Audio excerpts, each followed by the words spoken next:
chegando aqui num banco de areia, onde o catamarã vai dar uma parada para o pessoal descer e poder curtir o mar aqui de Maceió, perto de Maragogi. Aí o pessoal, ó, aproveitando aqui, a água bate no joelho. Banco de areia. Lá o mar aberto. Uma praia praticamente deserta. E o pessoal vai curtir o mar.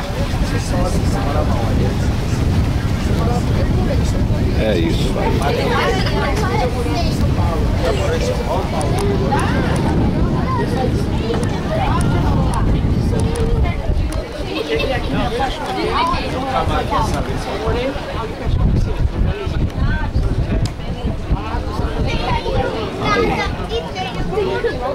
Litoral de Maceió, só alegria. Banco de areia aqui, ó.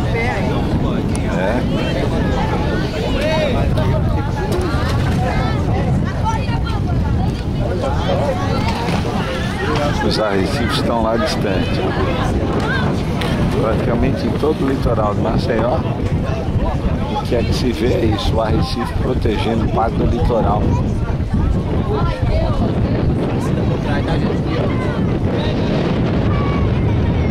Toda aquela extensão lá onde você está vendo a onda quebrar é de arrecife.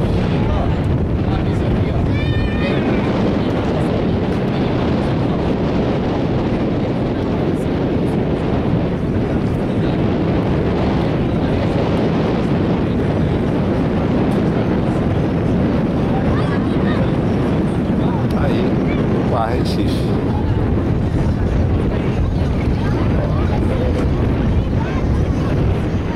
A praia aqui de Maragogi. Banco de areia, o pessoal desce para se divertir aqui. É o passeio. Daqui a pouco a gente retorna. Os navegantes, antigamente a coisa devia ser difícil. Os naufrágios deviam ser constantes. É isso aí. Aí o pessoal